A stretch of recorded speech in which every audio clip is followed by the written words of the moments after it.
पाकिस्तान बनने की करारदाद 1947 से पहले ही पेश की गई थी, जिसमें कुछ अराकीन ने अपने खून से दस्तखत करके सिंध असेंबली के उस करारदाद पर जो है उसको मंजूर कराया। ये ऐवान मछली मार्केट भी बना रहा है। इस ऐवान में लोटे भी लाए गए, इस ऐवान में बैनर भी लाए गए।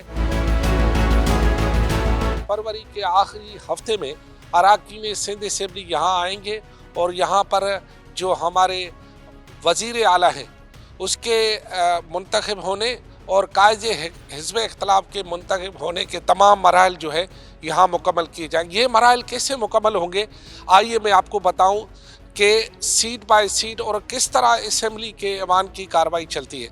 ये कुर्सी है स्पीकर सिंध असेंबली की। सबसे पहले स्पीकर सिंध असेंबली यहाँ बैठता है, उसके सामने अराकीन बैठते हैं और यहाँ से जो है स्पीकर सिंध असेंबली उठकर इस डाइस पे आते हैं। ये डाइस है, यहाँ पर आकर स्पीकर सिंध असेंबली खुद भी हलफ लेते हैं और तमाम अराकीन से हलफ लेते हैं। अच्छा, बड़ी दिलचस्प बात ये कि यहाँ पर अमूमन 3 ज़बानों में हलफ लेने और की रवायत रही है। यहाँ पर सिंधी ज़बान में अगर कोई रुकन असेंबली हलफ लेना चाहे तो वो सिंधी ज़बान में ले सकता है, उर्दू ज़बान में भी ले सकता है, अंग्रेज़ी ज़बान में भी ले सकता है, लेकिन इसके लिए उसे स्पीकर डाइस को बताना पड़ेगा। हलफ के बाद जो है यहाँ पर अराकी जो स्पीकर है वो वापस अपने लौट जाते हैं और उसके बाद जो है हलफ लेने के बाद अब मराहल जो शुरू होते हैं वो होते हैं स्पीकर के नए स्पीकर के मुंतखब होने के। नए स्पीकर को यही ऐवान मुंतखब करता है, ठीक है, और नए कायदे ऐवान और नए कायदे हिज़्ब इख्तिलाफ को भी यही ऐवान मुंतखब करता है। जो कायदे हिज़्ब इख्तिलाफ होता है वो इस नशस्त पे होता है। अच्छा, इस तरफ ये कुर्सी है कायदे ऐवान की, यानी वज़ीर आला सिंध। वज़ीर आला सिंध यहाँ पर बैठते हैं और यहाँ पर बैठकर वज़ीर आला सिंध जो है अपने तमाम जो हुकूमती बेंचों में बैठे हुए अराकीन हैं उनकी नुमाइंदगी करेगा, सूबे की नुमाइंदगी करेगा।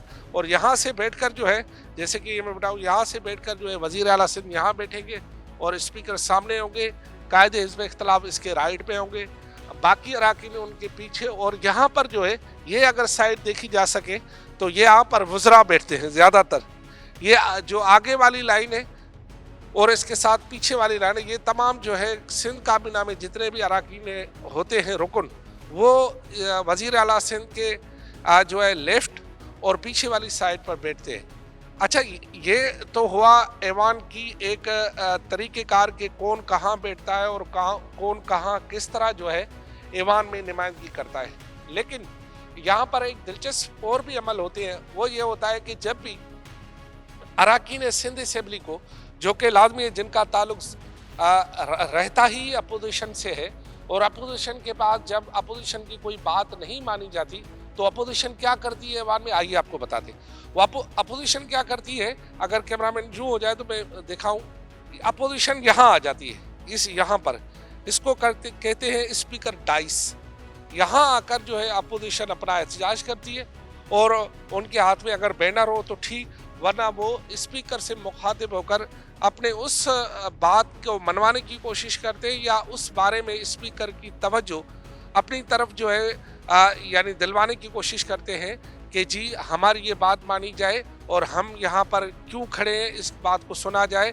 और बाज़ औक़ात ऐसा भी होता है कि स्पीकर उनकी बात को नज़रअंदाज करता है और फिर वो ऐवान से वॉकआउट करके चले जाते हैं। वॉकआउट के लिए सारे दरवाजे, ये दरवाज़ा भी है, लेकिन ये दरवाज़ा अमूमन जो है वो ट्रेजरी बैंक के लोग जो है, यानी जो हुकूमती बेंच के लोग हैं, वो इस्तेमाल करते हैं। और जो 1, 2, 3 यानी ये जो 3 दरवाजे हैं, ये खुसूसन जो है वो अपोजिशन बेंचेस में बैठने वाले इस्तेमाल करते हैं। तो जब उनको वॉकआउट करना होता है तो यहाँ से यूँ निकल के वो वॉकआउट कर जाते हैं और यहाँ से यूँ बाहर चले जाते हैं, एक तरीका। दूसरा ये कि सरकारी मेंबरान इन्हीं दरवाज़ों से आते हैं, इन्हीं दरवाज़ों से बाहर चले जाते हैं। एहतजाज का तरीक़ेकार मैंने आपको बताया कि इससे आगे जाने की इजाज़त नहीं है और अगर कोई जाता है तो फिर उसे रोक दिया जाता है। गुज़श्ता असेंबली में ऐसा भी हुआ कि स्पीकर की तरफ बढ़ने वाले कुछ अराकीन यहाँ पर जो है, क्योंकि ये बहुत नज़दीक है वज़ीर आला यहाँ बढ़े, जिससे जो वज़ीर आला के साथ मौजूद वज़रा और अराकीन थे उनकी और अपोजिशन के दरमियान बाकायदा लड़ाई भी हुई है اور ایک دوسرے کو دھکے بھی دیے ہیں، گریبانوں میں ہاتھ بھی ڈالا ہے اور ایسی ایسی باتیں کی ہیں جو کہ اس معزز ایوان میں نہیں ہونی چاہیے لیکن یہاں ہوتی رہی ہیں۔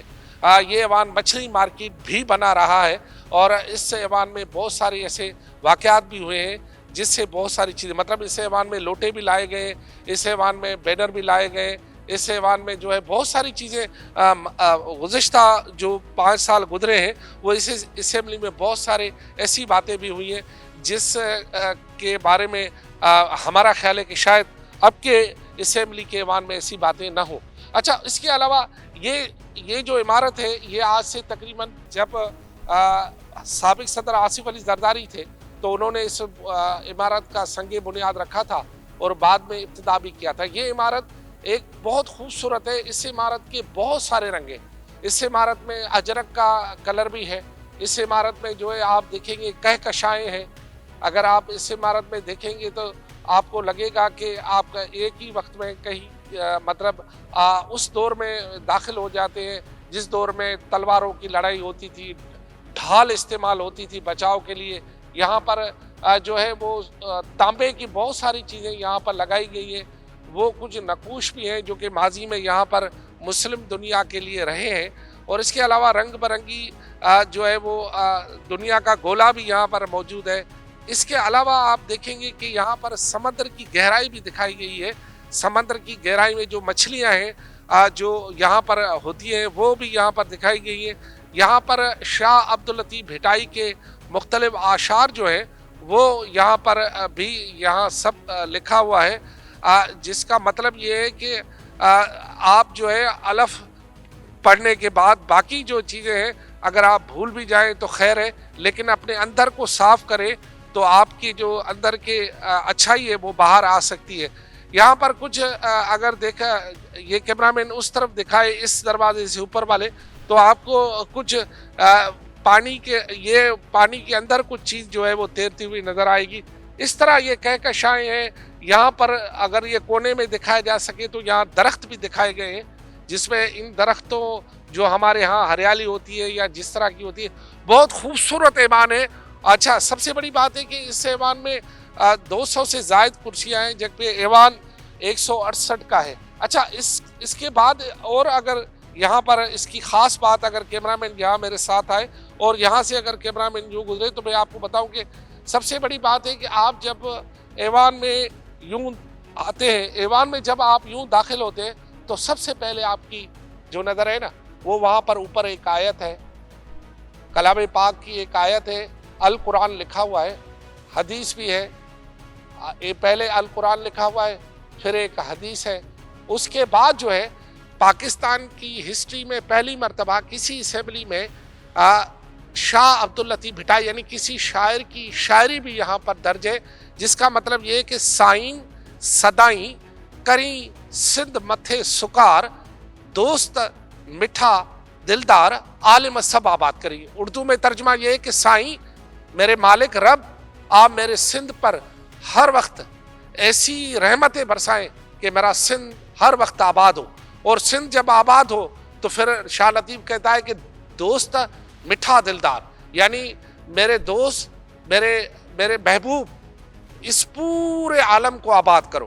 یعنی وہ رب کو کہتا ہے کہ آپ سندھ کو آباد کرنے کے ساتھ پورے عالم کو آباد کریں، یہ مطلب ہے اس شعر کا۔ ویسے تو سندھ اسمبلی کا جو تاریخی حال ہے، جہاں پر پاکستان بننے کی قرارداد 1947 سے پہلے ہی پیش کی گئی تھی، جس میں کچھ اراکین نے اپنے خون سے دستخط کر کے سندھ اسمبلی کے اس قرارداد پر جو ہے اس کو منظور کرایا، اور وہ پھر قرارداد، کیونکہ اس وقت انگریز سرکار کے لیے یہ ضروری تھا کہ کوئی بھی مسلم اکثریتی صوبہ پاکستان کی قرارداد پاس کرے تاکہ یہ جسٹیفیکیشن ہو جائے پاکستان بننے کی۔ پہلے تو تھی اور حقیقت بھی تھی، لیکن بہرحال وہ قرارداد جو ہے سندھ اسمبلی نے منظور کی۔ اس کا حال جو ہے وہ اس وقت جو ہے دوسری طرف ہے۔ وہ حال صرف اس حال میں جو ہے مہینے میں ایک دفعہ جمعے کے دن اس حال کو کھولا جاتا ہے تاکہ اس کو ایکٹیو رکھا جائے اور اس میں کارروائی ہوتی ہے۔ وہ چھوٹا سا حال ہے، یہ بڑا سا حال ہے، لیکن اس کو پھر بھی فنکشنل رکھنے کے لیے یہ ایک دفعہ کارروائی چلائی جاتی ہے اسپیکر کی جانب سے۔